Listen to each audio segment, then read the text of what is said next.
March 18th, 2021 meeting of the Radnor Township Zoning Hearing Board.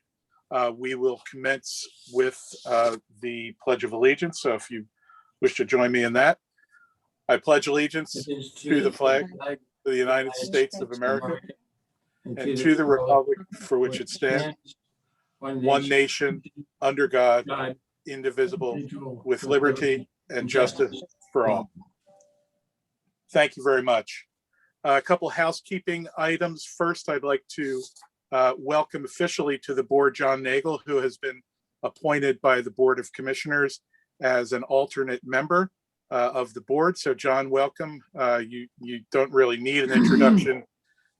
Anyone who's watching this does not need an introduction to you, but we welcome you on the board. We look forward to working with you, and we're going to put you right to work because Brad DeLizia and Rich Weitzman will not be able to join us this evening. So both of our alternate members will be participating both in consideration of the cases coming before us, as well as voting on the decision of the board this evening.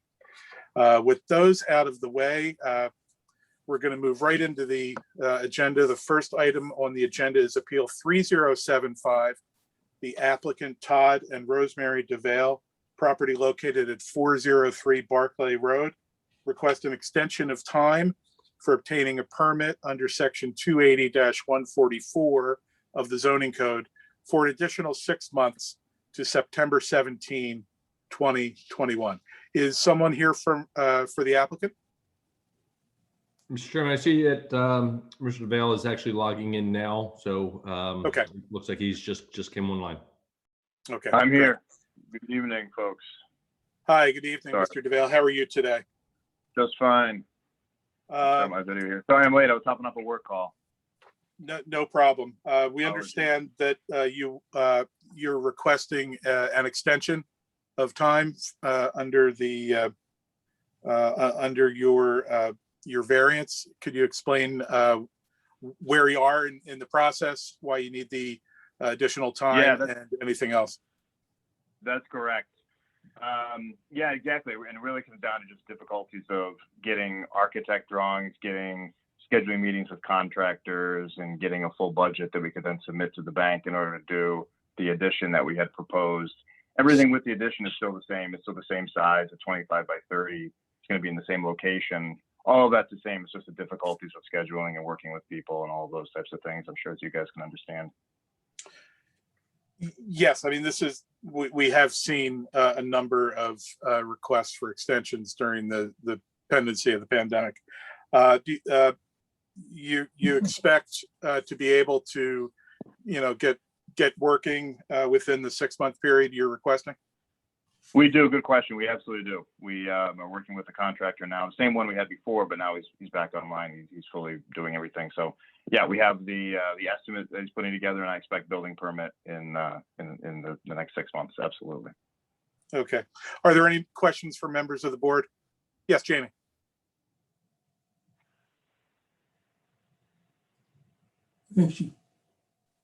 Jamie froze? He may have froze, yeah. Okay, we'll give her a minute to see if she can get Sure. back in on a question. Please pardon the, technology is not perfect. No, that's fine. And maybe I could ask a question while she's coming back online. Is that 6 months typical, or have people been asking for more than that, or what? I'm not sure what the backlog is at the Radnor Township office as well. Maybe more time is needed. No, the longest extension period we can grant 6 months. Okay. So if you find in the process that the time is inadequate, you'll need to come back and get another extension. We see this from time to time, not terribly frequently. Most times a single 6 month extension is sufficient, but things happen. So if you find you're running out of time, come back. Jamie, you're back with us. Sounds good. My Okay, thank you. apologies. I just wanted to confirm this is the first extension. Correct. First extension. Thank you. That's great. Okay. if there are no other questions from the board, I would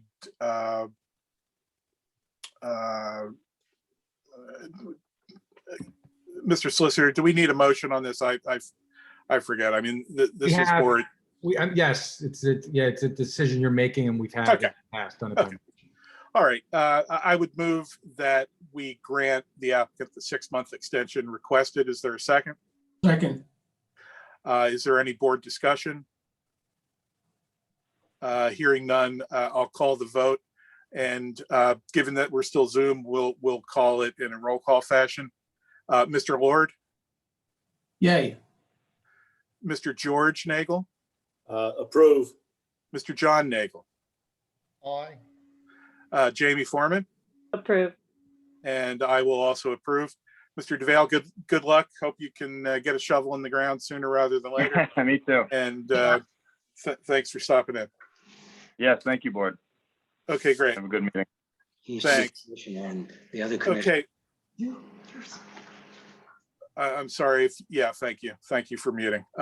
Okay, appeal number 3085, the applicant Custom Finishers, the property located at 550 East Lancaster Avenue and zoned PB planned business. The applicant is requesting relief from section 280-123B of the code to permit the installation of one wall sign greater than 60 square feet and higher than 15 feet above existing grade. Mr. Brosman, are you here? Are you here for both of the continuous requests? Yes, Mr. Riley, I am. I'm covering this first one for my law partner, Rob Lewis. Good evening. What brings you here?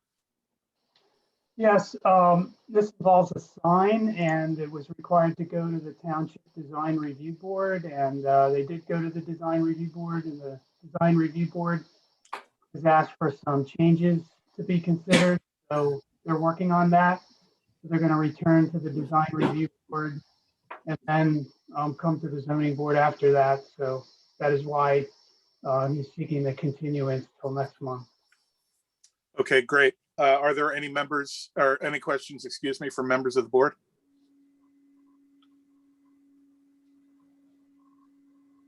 Okay. Hearing none. We will, this one's on me, right, Gus? I can continue the hearing, or is this again a board decision? No, you could continuances you can grant Okay. Without a vote. without a motion. Okay. All right. Okay, good. So there being no objections to the grant of the continuance, we will grant the continuance for this matter until the April meeting, subject to the provisions of the letter that we received. We're requesting the continuance. So, Mr. Brosman, we'll see either you or your partner next month on this matter. Thank you. Thank you. Okay, now moving to appeal number 3088, the applicant BDN 250 King of Prussia 1 LP, property located at 250 King of Prussia Road and zoned PLO planned laboratory office. The applicant is seeking a variance from section 280-64C to permit one, a setback of 43.39 feet plus or minus opposite King of Prussia Road and two, a setback of 17.17 feet plus or minus opposite Radnor Chester Road. A variance from section 280-64B to allow a building/structure area of 42.4% plus or minus. A variance from section 280-64B to allow a landscape area of 27.8%, and any other relief deemed necessary for the project. Mr. Brosman, you've requested a continuance on this matter. Could you inform the board where we are on this? Yes, good evening, Mr. Riley. This application had received some comments on the plans, and my client is looking at making some revisions. So they'd like to take the time to do that, and that's the reason for the continuing. Okay, are there questions regarding the request for the continuance from members of the board? Okay, hearing none.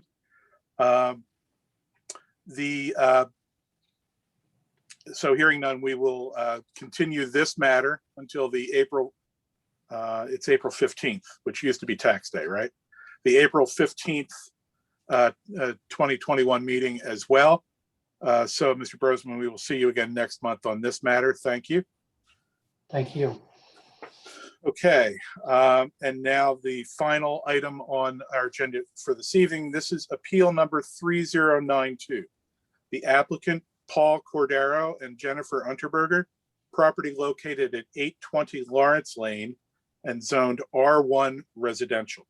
The applicant seeks a variance from section 280-112D and 280-112E to allow improvement of and disturbance to certain steep slopes.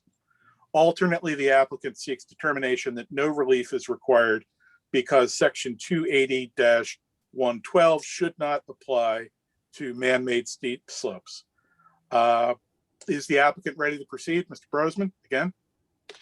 Yes, we are. Please proceed. Good evening. For the record, my name is George Brosman, and I represent the applicants, Jennifer Unterberger and Paul Cordero. They're the owners of the property at 820 Lawrence Lane in connection with this application that we filed before the board.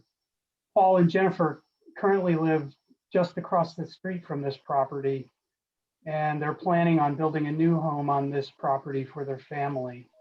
The property that is the subject of this application is in the R1 Residence District. It's at the end of Lawrence Lane, which is a cul-de-sac that connects to Darby Paoli Road. The bulb of the Lawrence Lane cul-de-sac, the end of the cul-de-sac, and the associated right-of-way line flare out into the frontage of the property. You'll see this on the maps and the plans that we'll be showing you. And that has the effect of pushing the front yard setback into the buildable area of the lot, which when coupled with the rear yard setback for the lot leaves a relatively shallow building envelope in this area. The area of the lot that's beyond the part of the lot that's impacted by the end of the cul-de-sac bulb is mostly a designated floodplain area, which these two factors leave a limited area on the lot for the home and related improvements. You'll see from the plans and the testimony that the property is currently improved with a vacant, dilapidated, single-family detached dwelling and an in-ground pool, various patio areas, and other improvements. That existing dwelling significantly encroaches into the required front yard setback for Lawrence Lane. Paul and Jennifer plan to demolish the existing dilapidated structures and construct a new single-family residence. You'll hear testimony that the new residence has an almost identical building footprint size, and the residence and the related improvements are going to be in the same general location on the property as the existing improvements. The new home will remove an eyesore from the neighborhood, and they will eliminate the existing nonconformity to the Lawrence Lane front yard setback. The new home will comply with the front yard setback. As you'll see, this construction will involve some disturbance to relatively small areas of man-made slopes on the property. That is why we're here this evening. We're seeking relief from the sections that Mr. Riley mentioned, 280, 112D and E, to allow improvement of and disturbance to these slope areas. We had alternatively sought a determination if the board would rather go that way rather than grant a variance. I believe that the slope provisions do not appear to have been intended to apply to man-made slopes. So we wrote the application both ways. We're going to have a series of exhibits to show you. I'll note for the record that A1 is a copy of the zoning application that we filed. A2 is a copy of the deed redacted that show that Paul and Jennifer own the property. And at the end, just for the board's reference, should they desire at A11. I won't go through them, but I just included some copies of some other board decisions where relief had been granted regarding man-made slopes. I'm here this evening with Paul Cordero. I'm not sure if Jennifer was able to join. Oh, there she is. And Chris John, their civil engineer. So I'd like to begin by calling Paul to testify, and maybe Jennifer too, I'm not sure. He moves in Okay. and out. Sorry. Okay, that would be fine. Norma, why don't you swear in both Mr. Cardero and Ms. Unterberger, and then we can proceed as necessary. If you'll both raise your right hands, you do solemnly swear or affirm the testimony you're about to give will be the truth, the whole truth, nothing but the truth. I do. I do. And state your full names one at a time, please. Mine is Paul James Cordero. And mine is Jennifer Hewitt Unterberger. Thank you.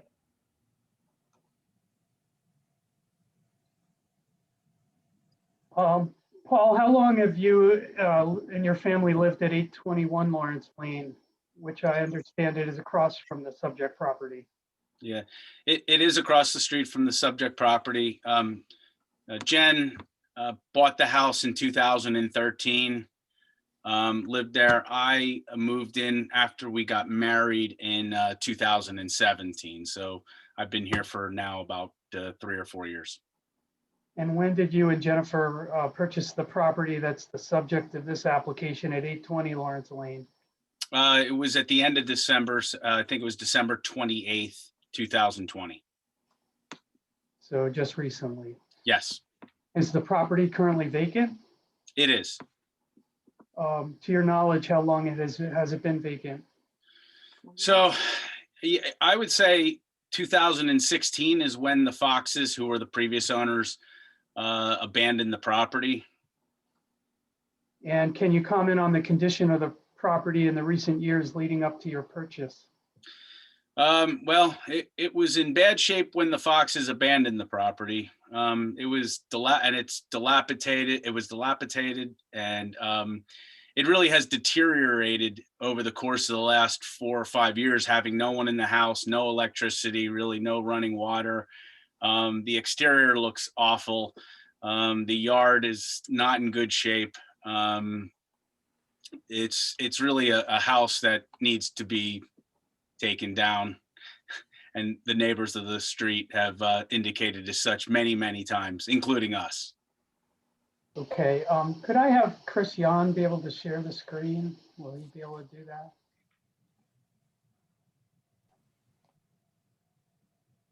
Chris, could you put up A1B, which was the photographs of the property attached to our application? Paul, just very quickly, can you run through these photographs that were attached to our application? Sure. That's 820 Lawrence Lane. That's the front of the house. That is facing where the picture is taken in a northward direction. But that's the house. And as you can see, it's an eyesore.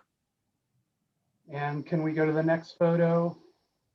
Sure. That's looking at the rear of the house. That would be in a southward direction. As you can see, the pool is just completely a disaster. A tree has fallen down. You can just problems all over the place. Yeah, good point. There's mold on the walls, the exterior walls. There's really problems everywhere. That's a side view of the house looking in the eastwardly direction. As you can see, again, the house is not in great shape. And one more photo. Yeah, that one is that's also looking northwardly. Quite frankly, that's the slope that was the slope that was man-made when they put fill in to build the house. And that's one of the locations in which we are hoping to get a variance to disturb. Okay. And briefly, how is it that you came to purchase this property? Well, after the Foxes abandoned the house, again, the whole street has been pretty upset about it. and the house being in such a bad condition. And, you know, Jen and I got married in 2017, and we always, we love Radnor, and we've always wanted to have, you know, our own house and build a house. And it got us thinking about, okay, where would we want to build? And we love our street. We love our neighbors. And we thought there's no better place to be than on Lawrence Lane. Initially, we actually talked about trying to do a renovation to our house. However, our house is in the floodplain, so there's nothing we really could do. It would just be virtually impossible. So we looked across the street and said, wow, what, you know, we've been looking at this and we want to do something anyway. So let's talk to the Foxes and see if they'd be willing to sell to us, knowing they abandoned it and knowing that there's been pressure on them to try and sell the property so someone can do something with it. Ultimately, I mean, it took us a while to come to an agreement with the Foxes, but ultimately we did. I think we entered into the agreement in August of 2020, had to do some diligence, and then closed at the end of December. And that's how we got the house.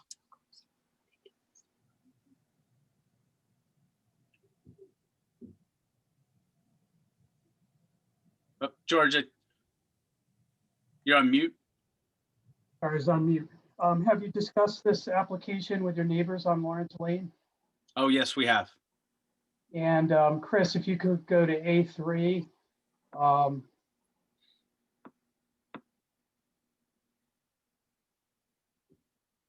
Is this a letter that you had put together and got your neighbors to sign?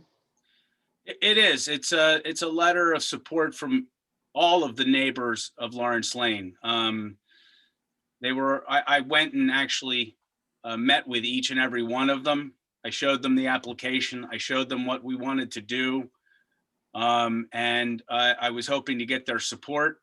And the letter is an indication as such. They fully support it. Quite frankly, I even got some texts tonight, people, our neighbors saying, hey, good luck. We hope you get your, we hope you get your variance, you can build that house. So. And these are the signatures of the various homes represented? It is, yes, all of them.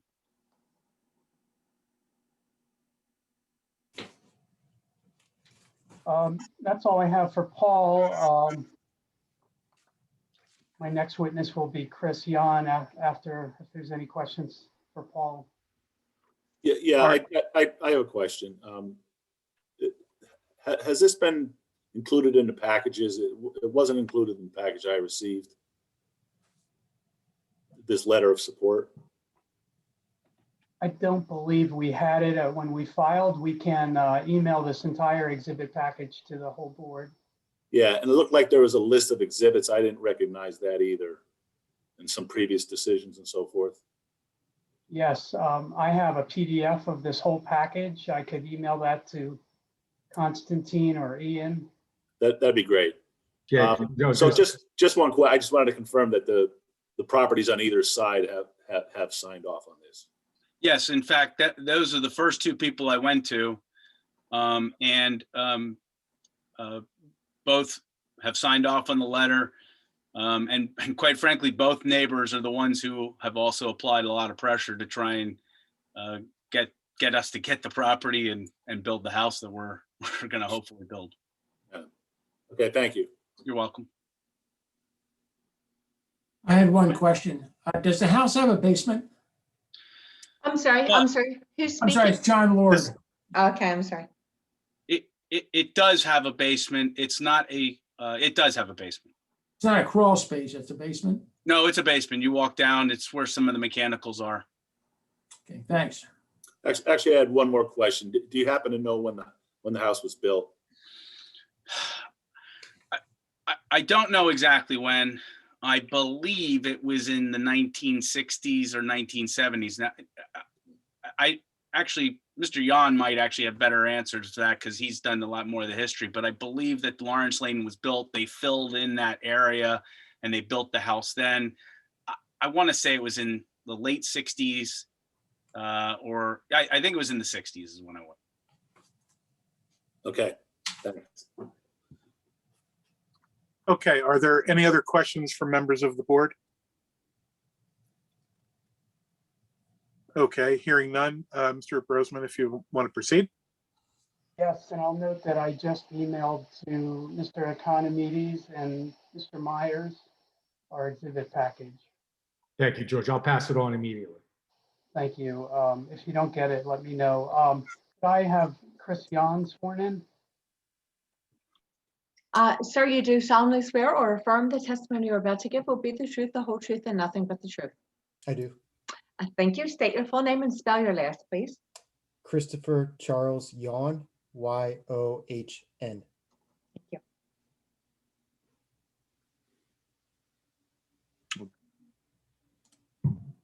Chris, can you briefly describe your educational and professional background?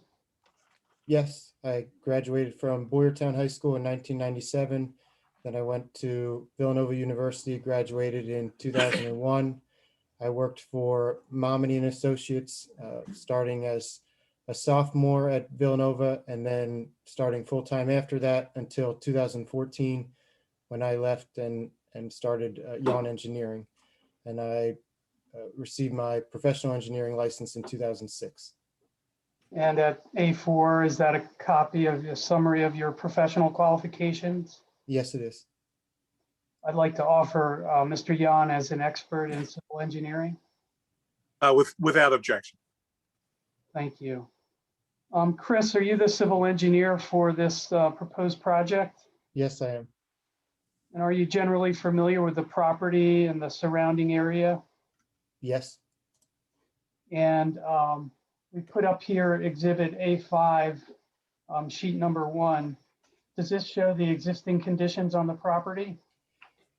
Yes, this is the existing conditions plan. What we show in red are the existing home, patio, pool, driveway, everything in red is what's proposed to be removed. And this shows that front yard setback I spoke of. Yes, if it's all right, I'll draw on this plan a little bit to maybe highlight where everything is. So here is the property boundary going to the center of Lawrence Lane and out towards the back. That's the property boundary. The front yard setback is a circle that goes out around the bulb or is measured from the bulb of the cul-de-sac. So you can see a portion of the existing home is in the front yard setback. And could you identify the floodplain area that I spoke of? Yes, so the FEMA maps have two different types of floodplain. There's a zone A and a zone AE. Zone A is when it's not studied, AE is when it is, and so there's an elevation associated with it. So from the survey, they trace the floodplain line along this 223 contour line because that's what the maps show as the elevation of the floodplain in this location.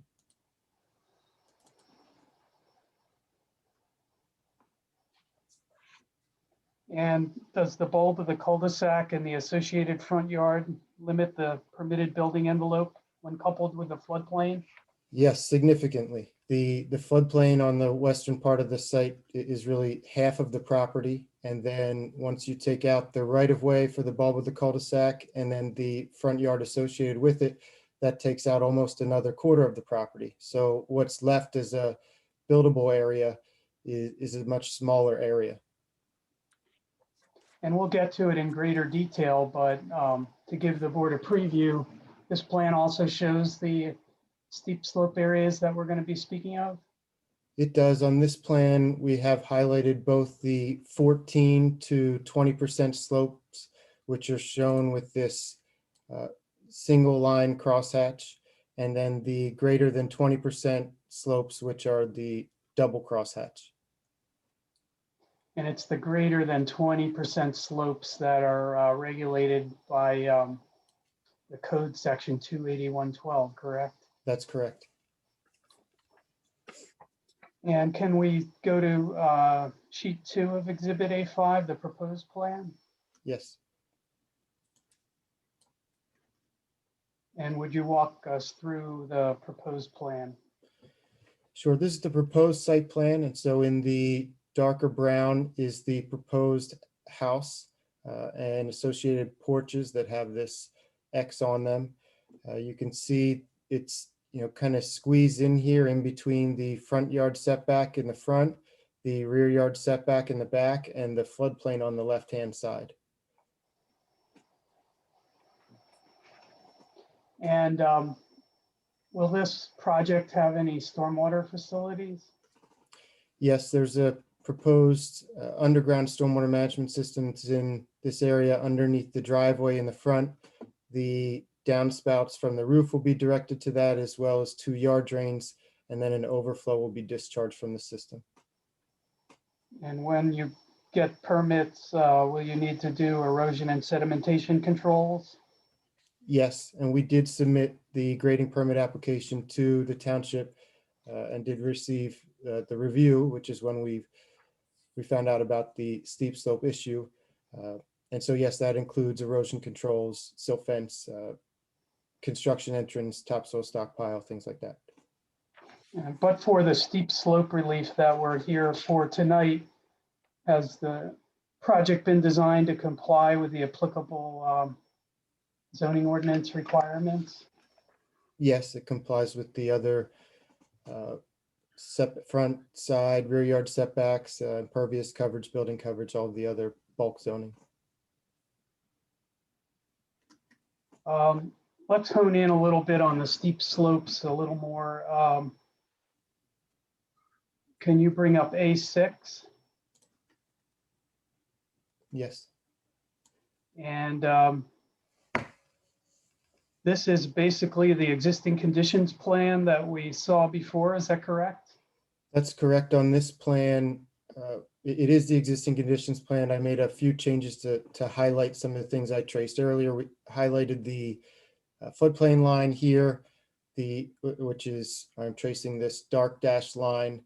We highlighted the dash setback line, and we showed the steep slopes greater than 20% in a green color, and then showed some clouds around the areas where we're requesting relief.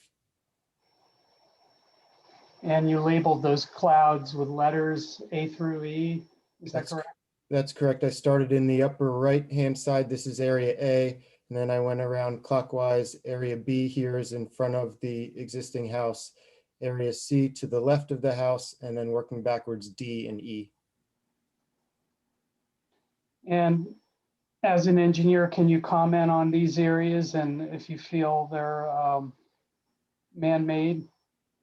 Yeah, they appear to me to be clearly man-made based on, when this house was constructed, there was a natural slope to the land. And so it looks to me like they flattened out a large area for the house, which then required a cut slope on the high side and a fill slope on the low side. Now, these slopes that you highlighted in green, we talked about that it's the 20% slopes that are regulated by the zoning ordinance. Do they further impinge upon the limited building envelope after you apply the front yard setback and the floodplain? They do, and so the areas C, D, and E are basically right above the floodplain, which you can imagine someone filled to get that area higher right above the floodplain, and then the area A is on the high side, but also in the setback. Area B was created right in front of the house. And the way those slopes go, it's kind of narrowing as you go to the rear, correct? Yes.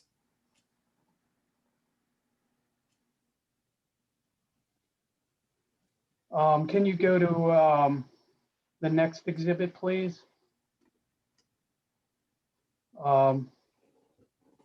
This is an aerial photo of Lawrence Lane. We have this exhibit and we'll have some other photos more close up to show the board. With this exhibit A7, can you describe what is shown here? Yes, so this is Lawrence Lane running, starting in the upper right hand of the screen and then going down to the lower left. You can see the bulb of the cul-de-sac. And so in this area on the upper left is the 820 Lawrence Lane property. You can see the house and the pool behind it. I think you can almost see the slopes created right below the pool and house as well.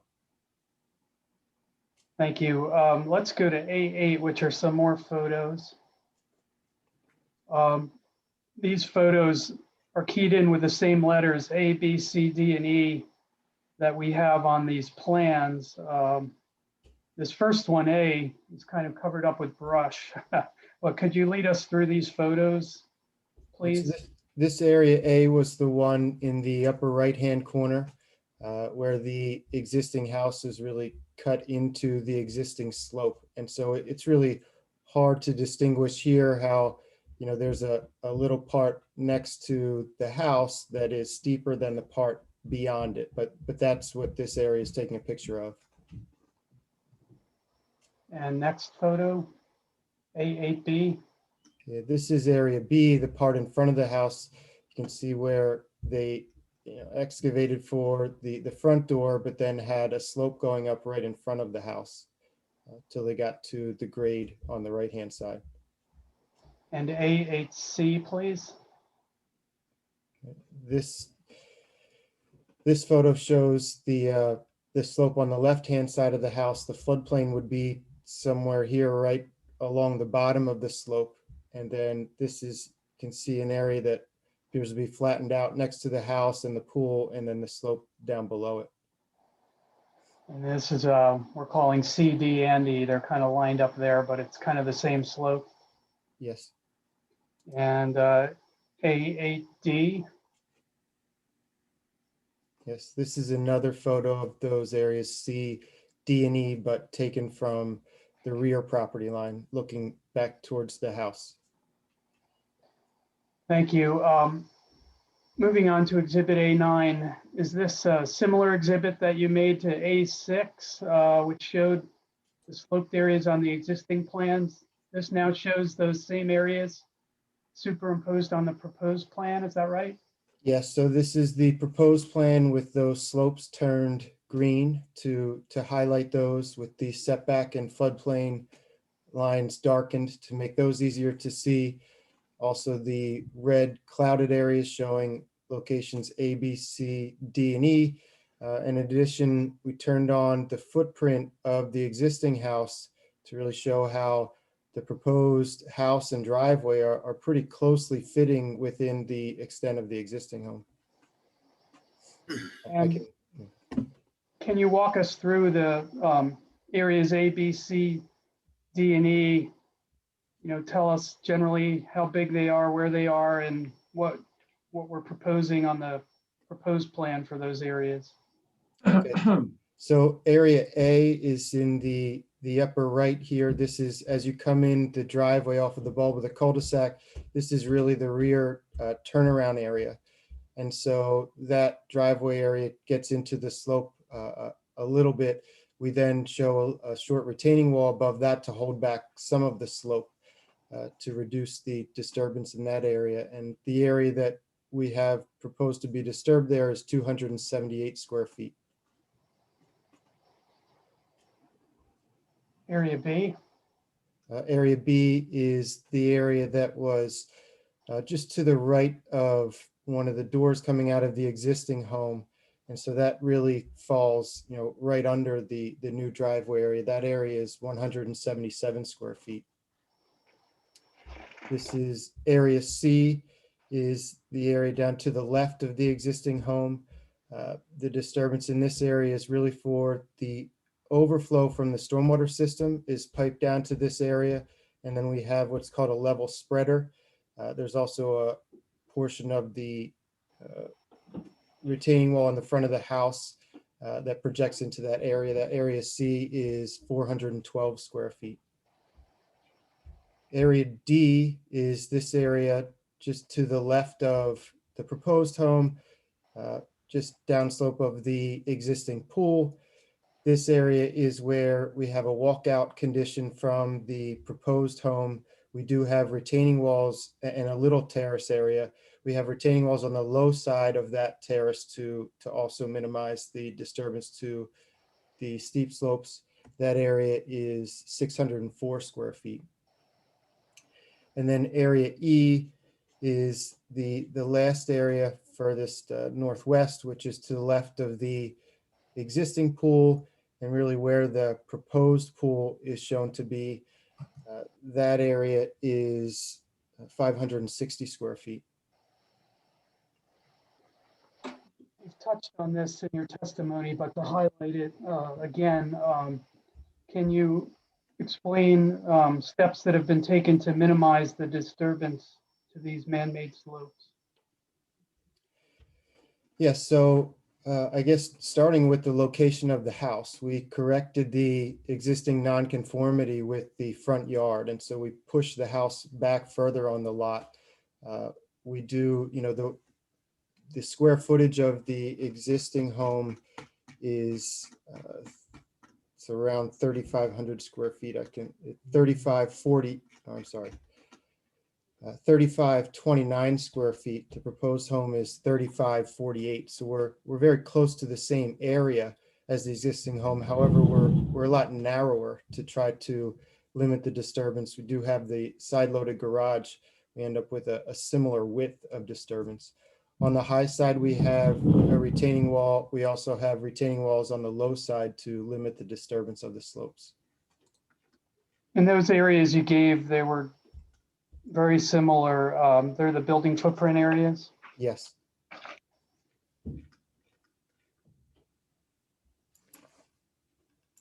If the board were to approve this relief regarding these slopes, I think you mentioned you had applied for a grading permit. Will a grading permit have to be received to do this work? Yes. And what kind of review is involved to make sure the grading is done properly?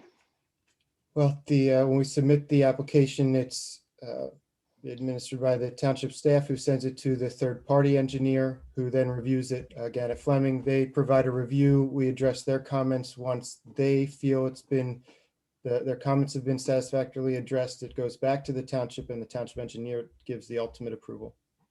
And they look at, among other things, erosion and sedimentation control, things like that. Yes, stormwater management, that's correct. And I would note that the applicants, it's required anyway, but they would agree to accept the condition of approval that they, get that grading permit. We had at Exhibit A10, and I don't want to belabor this, but the 28112 that we've sought relief under, we've sought relief from D and E, but there is an intent provision, 112A. In your professional opinion, have the plans been designed so that this project can be carried out in a way that would be generally consistent with the intent of this ordinance? Yes. And we talked about some of these things, but you'll be able to limit erosion and sedimentation and stormwater runoff, things like that. Yeah, so there's erosion sediment control design or facilities designed to limit that. In terms of protecting watersheds, there's a full stormwater management design that is proposed and will be installed. And with in Radnor Township, you have to sign an operation and maintenance agreement to maintain that long term, to prevent the increase in possibilities of landslides and soil subsidence. We do show retaining walls and revised grading that does all meet township codes to maintain adequate foliage. And so you could see in some of those photos, since the property really hasn't been maintained well in the past, that brush will be cleaned up and there will be vegetation established. And we do have notes on the plan to establish proper vegetation as well. And then the last is to protect streams from increases in sediment pollution. We have the erosion sediment controls to do that, as well as stormwater management. And at 280-112I, we couldn't find any old permits, but there is an exception for for slopes created, which I take it by created, that means man-made. So that is in the code, correct? There's a concept that certain man-made slopes can be exempted. Right, this is section I drew a rectangle around here. It says this section does not apply to steep slopes created as a result of compliance with 175-11A and B. And so essentially that part of the code is what requires a grading permit. And so we did file a right to know form to see if there were any grading permits on file showing the creation of the slopes. Unfortunately, there was not anything on file. And actually, I guess that was a good point, or a good time to answer one of the other gentleman's questions. According to the county records, the house was built in 1969. Chris, in your expert opinion as a civil engineer, I think we covered these. That is, the property subject to unique physical circumstances or conditions that have not been created by the applicant, which create an unnecessary hardship requiring the requested relief. Yes, between the bulb of the cul-de-sac, the floodplain, the slopes that appear to be man-made from when the existing home was created, all of those combined, which were not created by the applicant, are the unique physical conditions. And in your opinion, would the proposed project, if approved, injure or detract from the use of surrounding property, the character of the neighborhood, or otherwise be detrimental to the public health, safety, and welfare? No, I don't. That's all I have for Mr. Yan. Okay, thank you. Are there questions from members of the board? Mr. John Nagel. A couple things. I noticed that you're heavily into the rear yard setback, including the cabana for the pool. So isn't that considered an accessory structure and shouldn't be in that setback? Yes, the accessory structures typically have a reduced setback requirement. Let's see if I have that on the plan here. I looked at, it's Yeah. to R1. It's 280-17 accessory structures in the rear yard and side yard of a lot, in which case they shall not be located closer than 10 feet from the side or rear property line.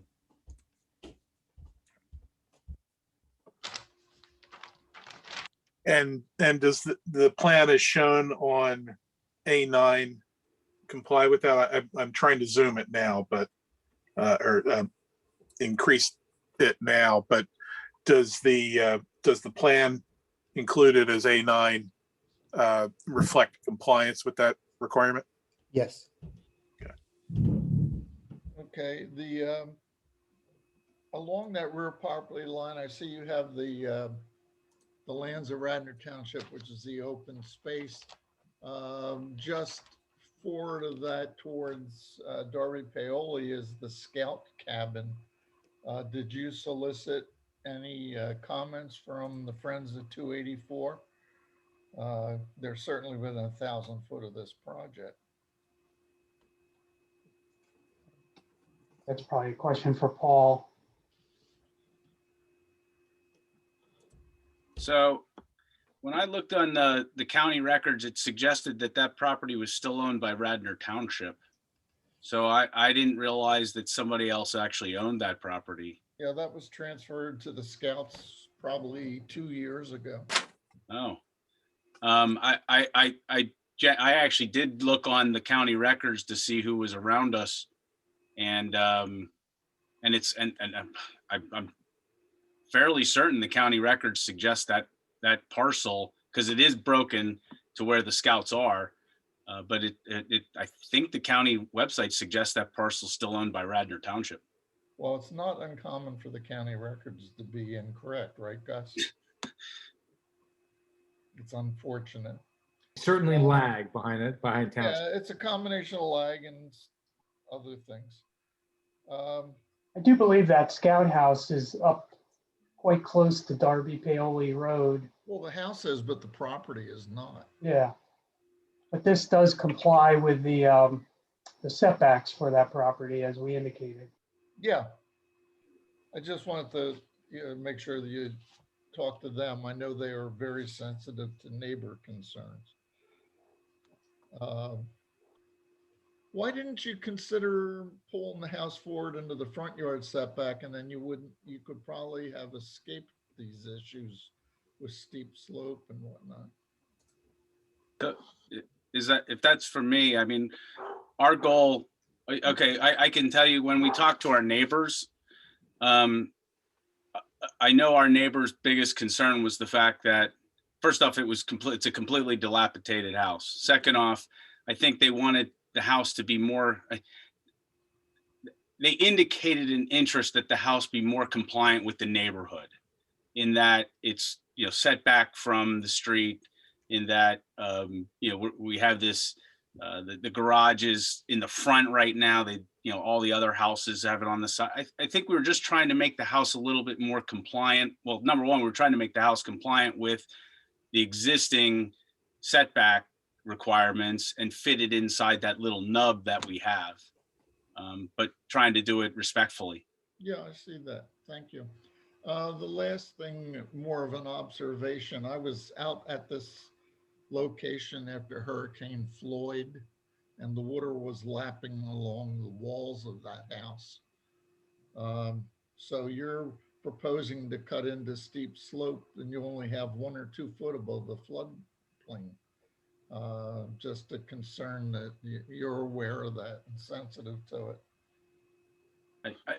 Thank you for noting that, number one. But yes, we since we live across the street, we're aware of the issues with that property and where the floodplain is, and we're prepared to accept that risk. But thank you for indicating that. Yep, thank you. That's all I have. Okay, other questions from members of the board? Yeah, I had a question, and this might be for the engineer, but was there any consideration, I think it's area E that we're talking about, where the pool is. Was there any consideration to moving the pool over so you wouldn't have to violate that area E? So there were different sketches prepared by the architect and discussed with the Corderos about location. And I think part of the ideal location has to do with coming off closer to that lower level and not being separated too far from the house. I can just also kind of second that we considered a few different designs for the pool. That one just seemed like the most logical. Again, with the property and where our, how small that envelope is, and how we didn't want to get too close to the pasture in the back. So we're just trying to, again, have a good solid design, but yet, understanding the situation we're in. Okay, thanks. Yeah, and part of the mandate that this board has is when considering a request for relief of this sort, we grant the minimum relief that is required to permit the owners of the property full use of the property. And reasonable minds could differ whether if you change the orientation of the pool, or you take 2 feet off of this wall, or this or that or the other, you can mitigate or minimize the amount of relief that you ultimately are looking for. So I was going to ask a question quite similar to George's there, because from looking at the plan, again, that's reflected on Exhibit A9, one could imagine some changes, minimal changes that could be made that would reduce the amount of relief that you're ultimately looking for. So that's why there's the question as to the extent to which you investigated alternative designs to minimize the need for the variance. Could we pull up in response to that also, maybe one of the photos, Chris, A, maybe C or D? We could take a look at that area as well. So which one of these photos, George? One of those, and maybe you could comment, Chris, you know, it's kind of a continuous slope. I mean, it's clearly man-made, it's kind of small. Yeah. You know, my thought is, you know, I don't know how feasible it is to carve out little pieces of it. I don't know if you have a comment on that. Yeah, I was thinking the same when considering the question, you know, could you shift it a foot or two? Of course, you know, you can always make a minor change. I think what I thought was when you go to the intent of the ordinance and the reason for disturbance of steep slopes is to limit erosion and things like that. In this case, we're proposing a wall on the high side of the pool area, a wall on the low side, and effectively eliminating those slopes altogether. So, you know, the concerns are when there are slopes and how there might be more erosion there. And so the fact that we're removing those, I think eliminates the concern. In addition, you know, I think that had these been natural slopes, it might be different to try to stay away from them. In this case, they appear to all be man-made to me, to be created when the existing pool was built. And so had that pool not been located there and filled to that location, we wouldn't be here at this meeting, that the contours wouldn't show the way they do on this plan.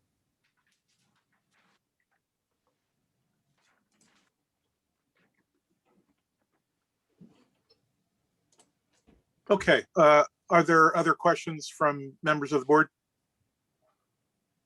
Jamie, were you raising your hand or merely adjusting your monitor? I'll save my question for discussion. Thank you. Okay, great. Okay, there being no other questions from members of the board and no public comment, Mr. Brosman, do you have anything further for us? Just a couple brief things. It's hard to anticipate where the board is going, but if there is concern, even after we've answered the question, you know, I believe the applicants would appreciate hearing that, and they might consider an adjustment if the board thinks one is needed, number one. And number two, I guess for the record, wanted to ask that my exhibits be made part of the record. Without objection. And I don't know, Paul, if you wanted to add anything to my comment before the record comment. You're on mute. No, I don't think I mean, other than just trying to answer questions for the board, I'm make myself available. Thank you. Okay, thank you. And there's no public comment. That's right. That right, Kevin? I'm sorry. Excuse me. Yes, I'm not seeing any emails for that, and I do see that there are two participants logged into the meeting, so they would have that opportunity if they so chose. Okay, great. That being the case, I'll consider, we'll ask for a motion to start board discussion. I'll make a motion to approve the application subject to all applicable grading and other requirements. Okay. And, okay, it's been moved and seconded. And just a clarification, George, is your This is my approval is based on a variance from the requirements of section 280-112. okay, and specifically 280-112D and E, right?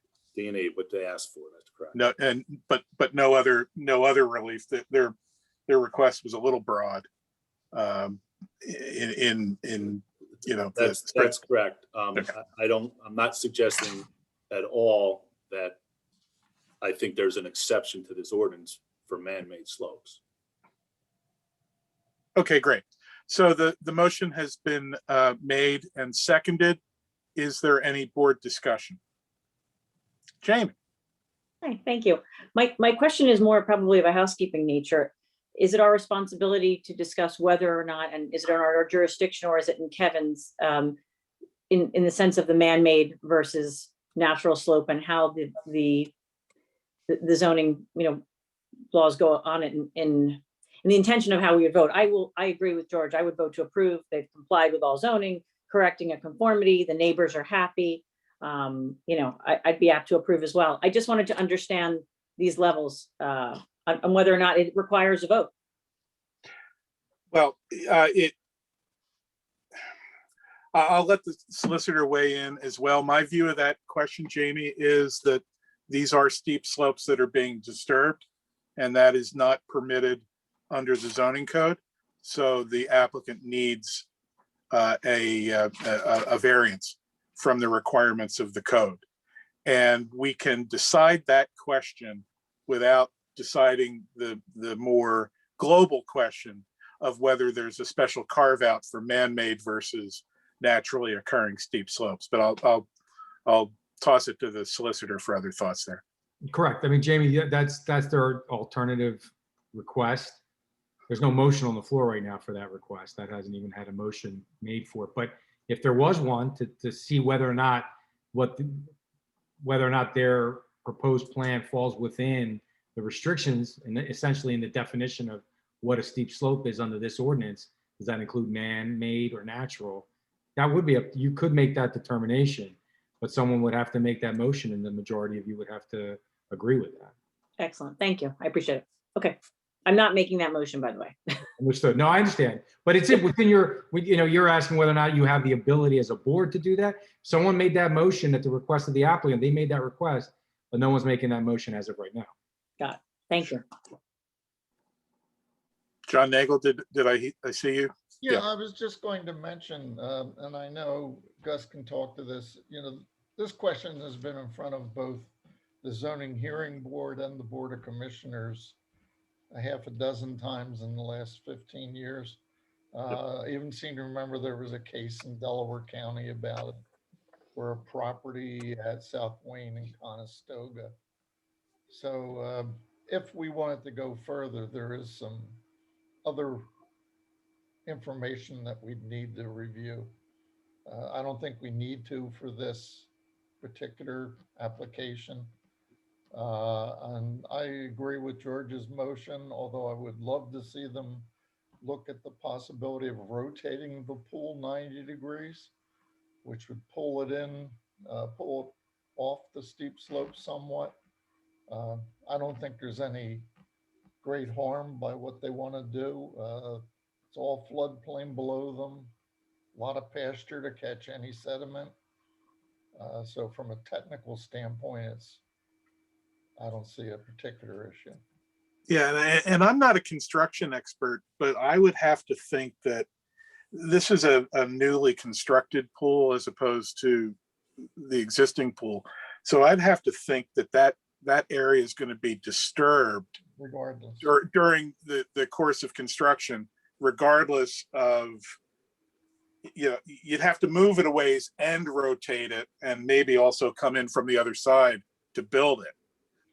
But I think just as a practical matter, in terms of the course of construction, those areas are going to be disturbed as part and parcel of the construction process. Any other board questions, discussions, comment? Hearing none, I will call the vote on the motion to approve the relief from sections 280-112D and 112E as reflected in the application, the plans, and the testimony we've heard this evening. I will call as a variance. Thank you, George. As a variance from those sections. I'll call the roll. Mr. Lord. Aye. Mr. George Nagel. Aye. Mr. John Nagel. Aye. Jamie Foreman. Aye. And I also approve. So the vote is 5-0. Good luck with the project. good luck getting it built during these days of COVID. I'm sure that'll take a while, and I'm sure you're already experiencing that. But good luck with the project. It's clearly an improvement to the neighborhood, and we wish you the best of luck. There being no other business coming before us this evening, we'll adjourn this evening's meeting and meet back on what used to be Tax Day 2021, April 15th at 7 p.m. Thanks, everybody. Thank you very much. Thank you, board. Good luck. Diego, Good luck. welcome aboard. Good night now.